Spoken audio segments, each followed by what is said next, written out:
So, hello and welcome back. We are back journeying to the center of the earth with Jules Verne. And, I almost didn't want to stop last night because we've come to a ocean in the center of, well, I don't even think they're in the center of the earth yet. So, not exactly what you're expecting. I wonder if it's a salty ocean or a freshwater ocean. If it's freshwater, they are good. I also wonder if there are fish in it and all sorts of other things. I mean, we are firmly in the territory of science fiction. There could be anything. There could be fish people. I don't know, but I guess we're going to have to keep reading to find out. So, I can't tell for sure exactly how long this is going to go. We do have another picture coming up, and looking at it, I'm very intrigued, and it looks like we're getting more things here in the center of the earth. So, after who knows how long of walking along and just looking at rocks and the occasional fossil, maybe we're going to start getting some stuff. And that's going to be really cool because for the first half of the book being nothing but them kind of just walking along, it was pretty dang good. So I'm just curious to see how much better it's going to get as we jump back into Journey to the Center of the Earth by Jules Verne, beginning with chapter 30.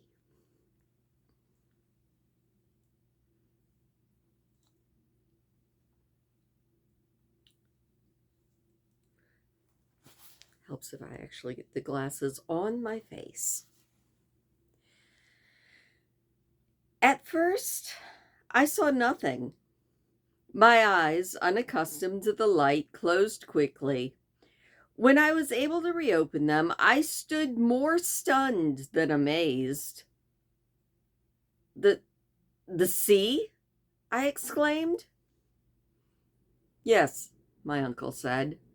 The Linden Rock Sea, and I like to believe that no other navigator will ever dispute me the honor of discovery and the right to name it after myself.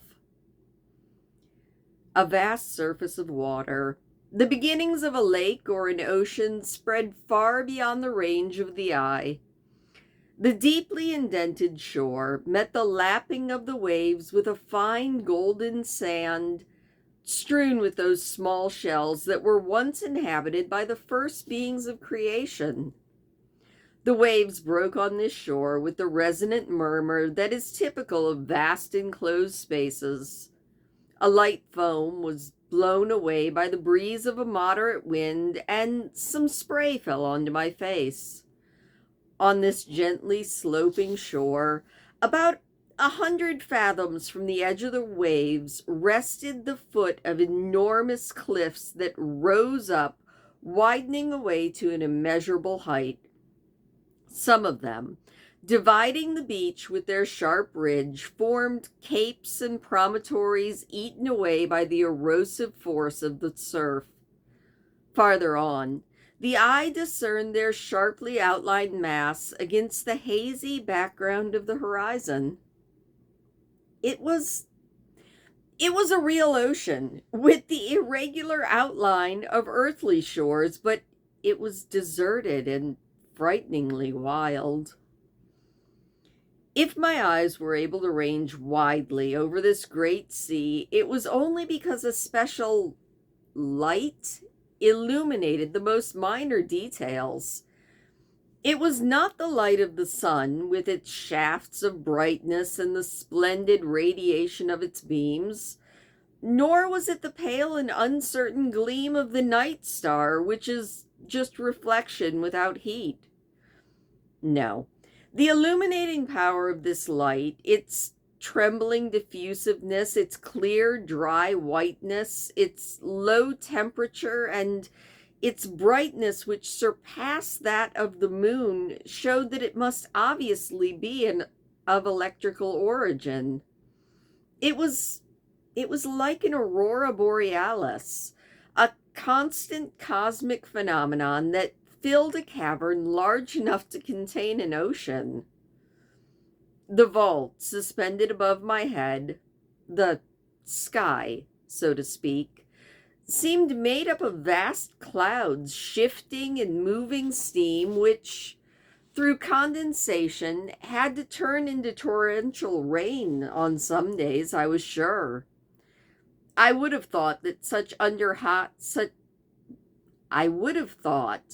under such high atmospheric pressure there could be no evaporation, and yet, for a physical reason that eluded me, large clouds of steam extended into the air.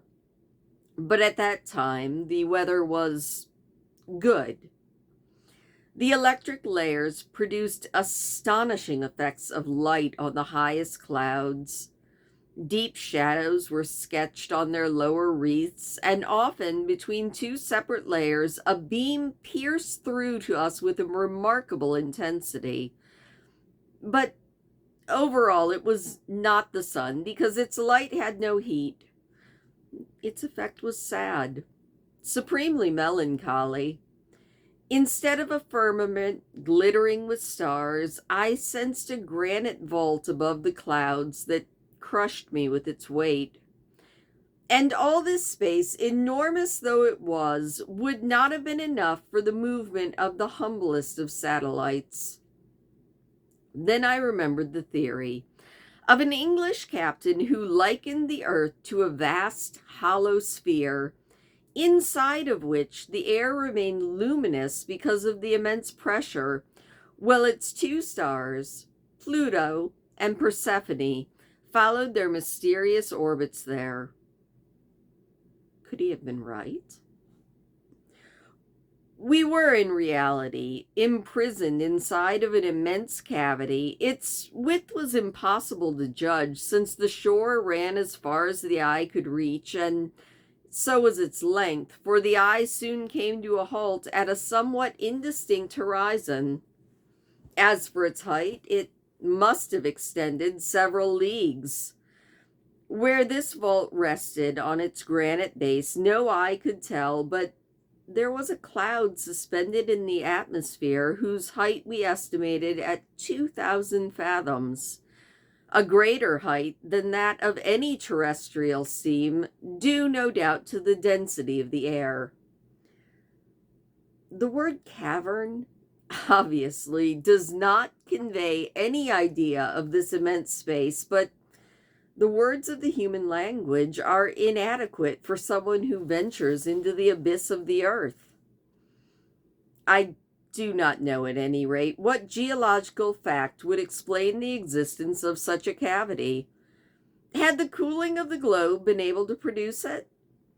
I knew of certain famous caverns from the descriptions of travelers, but I had never heard of one with such dimensions.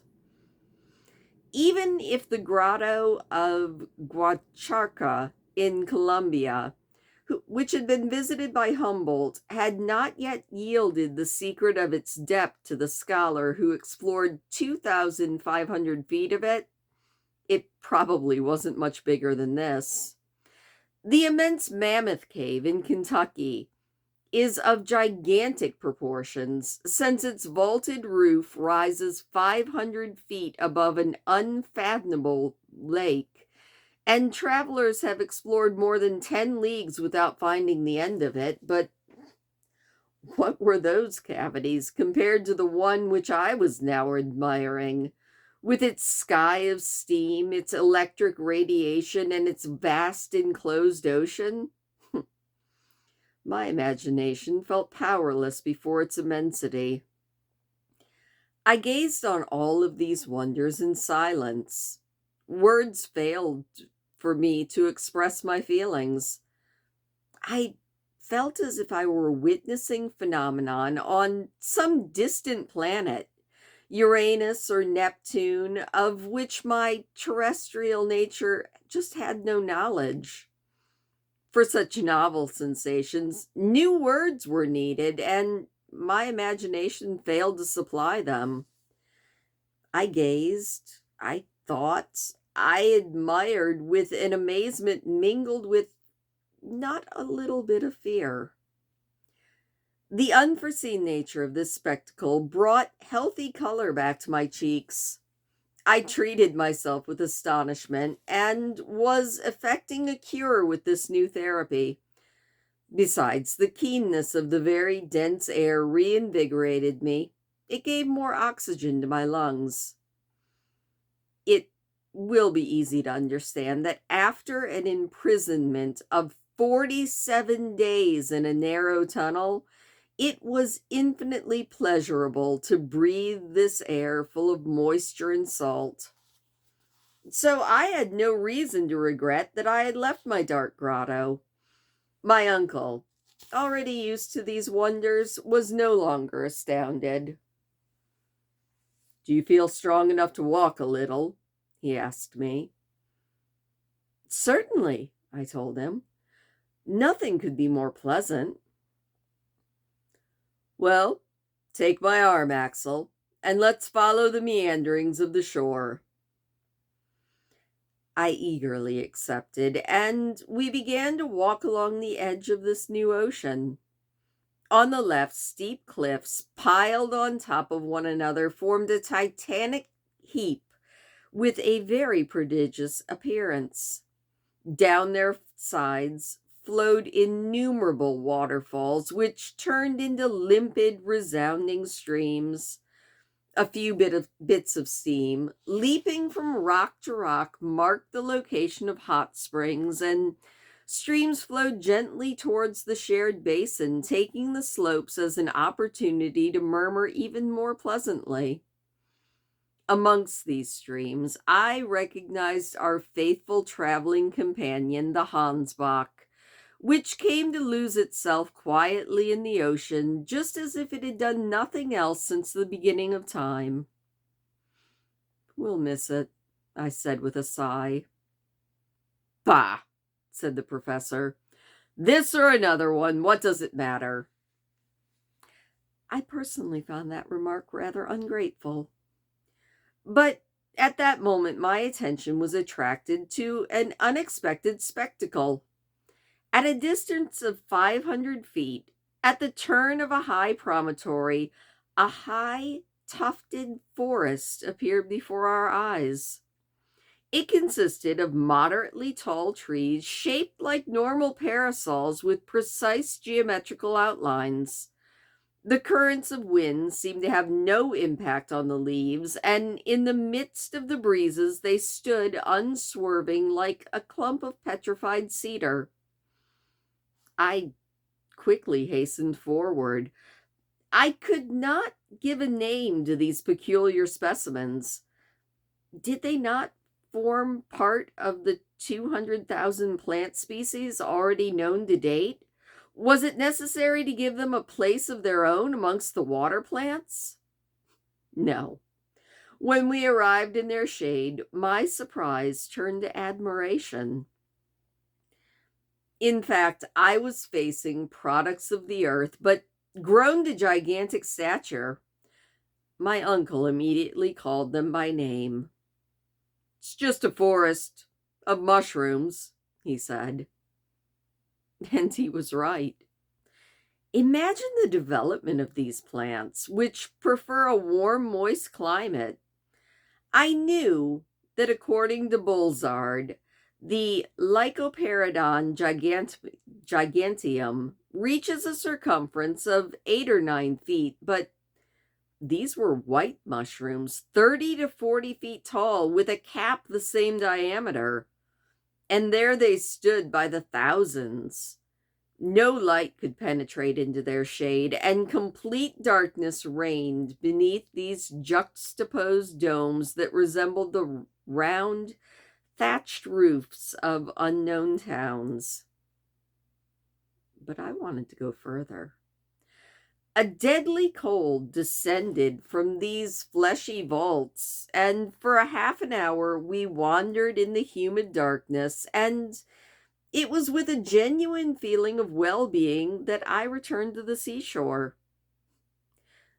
But the vegetation of this subterranean region was not just limited to mushrooms.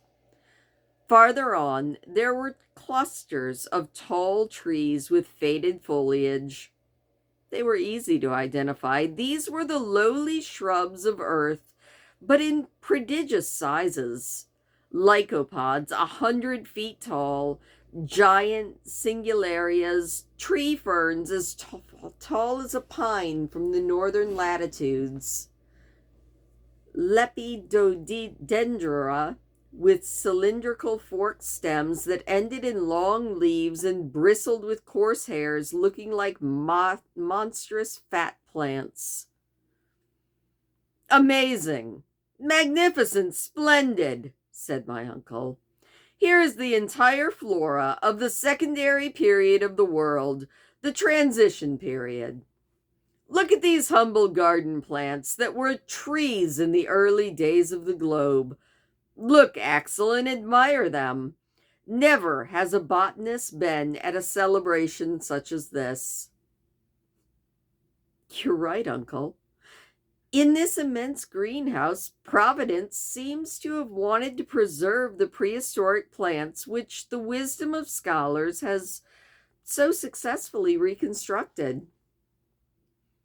You put it well, boy. It is a greenhouse, but you'd put it even better if you added perhaps it is a zoo. A zoo? Yes, no doubt. Look at the dust under our feet. These bones scattered on the ground. Bones? I said. Yes, bones of prehistoric animals. I rushed towards these centuries-old remains made of an indestructible mineral. Without hesitation, I could name these gigantic bones that resembled dried-up tree trunks. Here's the lower jaw of a mastodon, I said. These are the molar teeth of the Dendrotherium. This femur must have belonged to the greatest of the beasts, the Megatherium. It certainly is a zoo, for these remains were not brought here by a cataclysm. The animals to whom they belonged lived on the shores of this subterranean sea, under the shade of these tree-sized plants. Look, I see whole skeletons, and yet,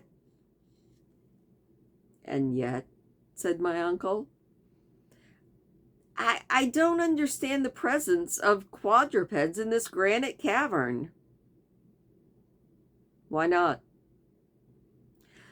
Because animal life existed on Earth only in the secondary period, when a sedimentary soil had been created through the alluvial deposits and had taken the place of the white-hot rocks of the primitive period. Well, Axel, there's a very simple answer to your question, and that is that this soil is alluvial. What? At such a depth beneath the surface of the earth? No doubt. And there's a geological explanation for it. At a certain period, the earth consisted only of flexible crusts subject to alternating movements from above or below by virtue of the laws of gravity. Probably there were landslides, and some alluvial soil was precipitated to the bottom of these chasms that had suddenly opened. Well, that must be it, I said. But if prehistoric animals have lived in these underground regions, who says that one of these monsters is not still roaming in these gloomy forests or beyond the crags? As I thought this, I surveyed the various directions, not without some fear, but no living creatures appeared on the barren strand. I was feeling rather tired, and went to sit down at the end of a promontory, at whose foot the waves broke noisily. From here, my view included the entire bay that was formed by an indentation in the coast. In the background, a little harbor lay between pyramidal cliffs. Its still water rested untouched by the wind. A brig and 2 or 3 schooners could easily have cast anchor in it. I almost expected to see some ships leave it with their sails set and take to the open sea under a southern breeze. But this illusion passed quickly. We were the only living creatures in this subterranean world. When there was a lull in the wind, a silence deeper than that of the desert fell on the arid rocks and weighed down upon the surface of the underground ocean. I then tried to pierce the distant haze and to tear the curtain that hung across the mysterious horizon. What questions were on the tip of my tongue? Where did the ocean end? Where did it lead? Could we ever explore its opposite shores? My uncle had no doubt at all, and I both desired and feared it at the same time. After spending an hour in the contemplation of this marvelous spectacle, we walked back on the pebbles to the grotto, and I fell into a deep sleep, having the strangest thoughts. And that is the end of chapter 30. But we do have a picture of some giant mushrooms. Those are some big old mushrooms. I don't think I would like that. I like to look at mushrooms, but I don't like the way they smell, and I definitely don't eat them. But what I do is get a drink, so I will be right back. You know, I think that might have been the longest chapter that this book has had so far. Anyway, with that, let's see if they are actually alone in this underground ocean. As we jump back into Journey to the Center of the Earth by Jules Verne with chapter 31. The next morning, I woke up feeling perfectly well. I thought a bath would do me good, and I went to dive into the warm waters of this Mediterranean Sea for a few minutes. Certainly, it deserved this name more than any other ocean. I came back to breakfast with a good appetite. Hans knew how to cook our little meal. He had water and fire at his disposal so that he could change our ordinary fare a bit. For dessert, he served us a few cups of coffee, and this delicious beverage never seems more pleasant to my sense of taste. Now, said my uncle, this is the time of the high tide, and we mustn't miss the opportunity to study the phenomenon. What, the tide? I said. No doubt. Can the influence of the sun and moon be felt even here? Why not? Aren't all bodies subject to universal gravity in their entirety?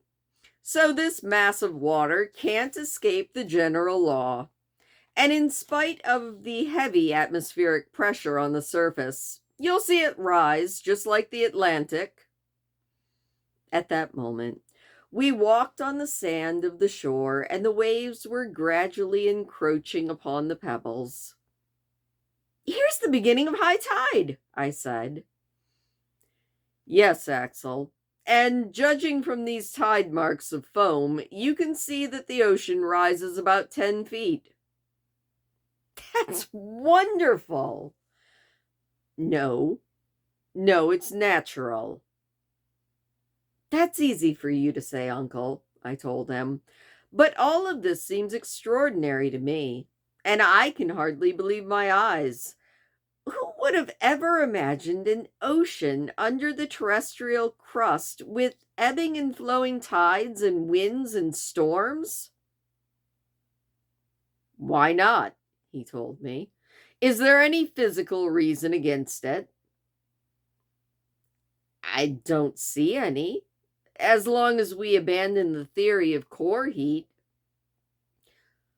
So, this far, Davy's theory has been confirmed, right? Well, obviously, I told him, and therefore nothing contradicts the existence of oceans and continents on the interior of the globe. no doubt, but uninhabited. Well, why wouldn't this water be the sanctuary of fish of unknown species? It might, but at any rate, we haven't seen a single one so far.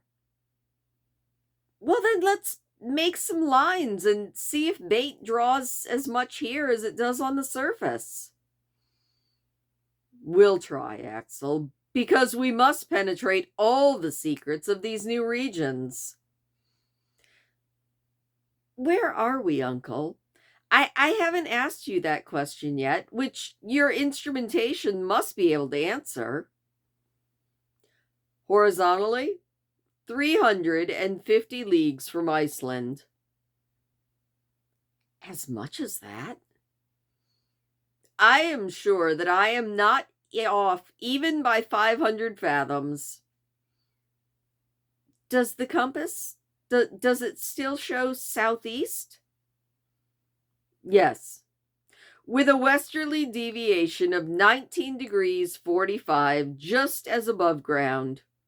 As for its dip, something curious is occurring that I've observed with the greatest of care. What is that, Uncle? It's that the needle, instead of dipping towards the pole, as in the northern hemisphere, on the contrary, is pointing upward. Must we then conclude that the magnetic pole is somewhere between the surface of the globe and the point where we are? Exactly. And it's likely that if we were to reach the polar regions at about the 70th degree, where Sir James Ross discovered the magnetic pole, we would see the needle point straight up. Therefore, the mysterious center of attraction does not lie at great depth. Indeed, I told him. And that's a fact which science did not anticipate. Science, my boy, is built on errors, but errors which it's good to commit because they will eventually lead to the truth. How deep are we now, Uncle? 35 leagues below the surface. So, I said, and examined the map. The highlands of Scotland are over our heads, and the snow-covered peaks of the Grampian Mountains rise up to their prodigious heights. Yes, said the professor with a laugh. It's a bit of a heavy load to bear, but the vault is solid. The great architect of the universe built it of the best materials, and man could never have given it such a reach. What are the arches of bridges and the naves of cathedrals compared to this vault with a 3-league radius beneath which an ocean and storms can unfold at ease? Oh, I'm not afraid that it'll fall on my head, but Uncle, what are your plans now? Aren't you thinking of returning to the surface now? Return? No, indeed. We'll continue our journey since everything's gone so well. But I don't see how we can go down beneath this liquid surface. I'm not going to dive in head first, but if all oceans are properly speaking only lakes, since they're surrounded by land, of course this interior sea is also encircled by a granite coast. That's beyond question. Well then, on the opposite shores, we'll find new passages opening up. How big do you estimate this ocean is? 30 or 40 leagues. Ah, I said, thinking that this estimate might well not be accurate. So we have no time to lose. We'll set sail tomorrow. Involuntarily, I looked around for the ship that he thought would transport us. Uh-huh, I said. Set sail, will we? Fine, but aboard what ship will we travel? It won't be aboard a ship at all, my boy, but on a good solid raft. A raft, I said.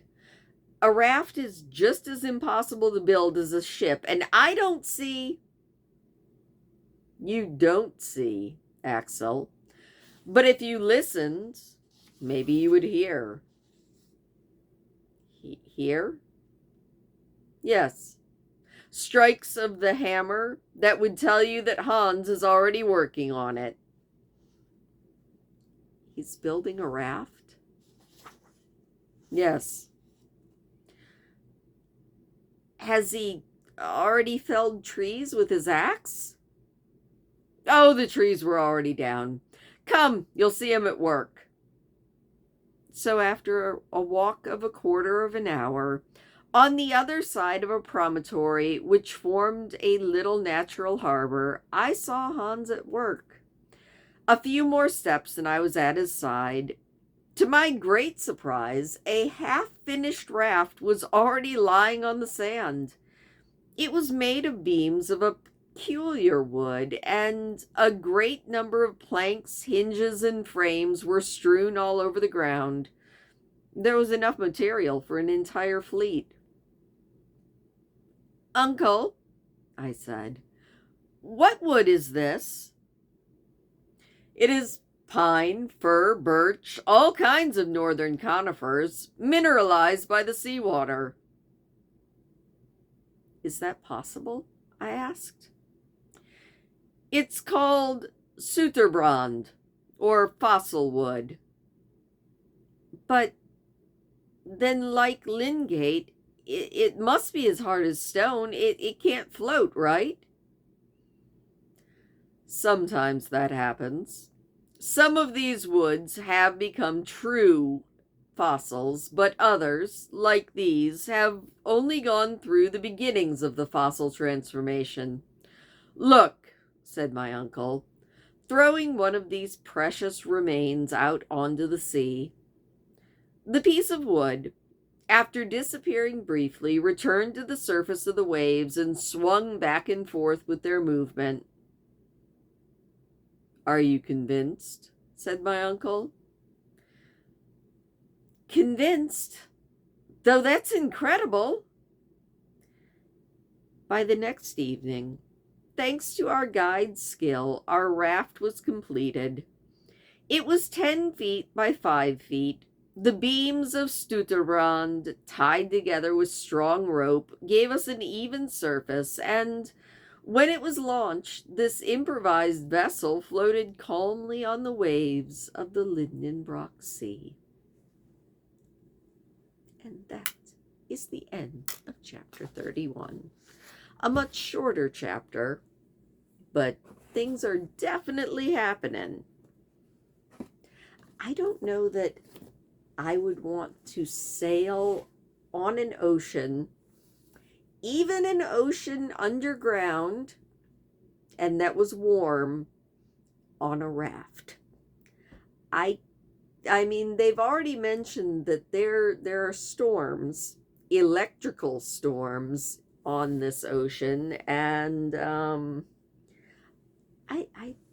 I foresee issues with this raft. Not gonna lie, I'm seeing issues. I also don't blame the uncle for wanting to go on, but I think before I took off on this raft, I would definitely want to see if there were any animals in that ocean, because I'm just picturing them out in the middle of this ocean being tossed around in a storm, and some big old plesiosaur just comes up and takes a big old chomp out of them.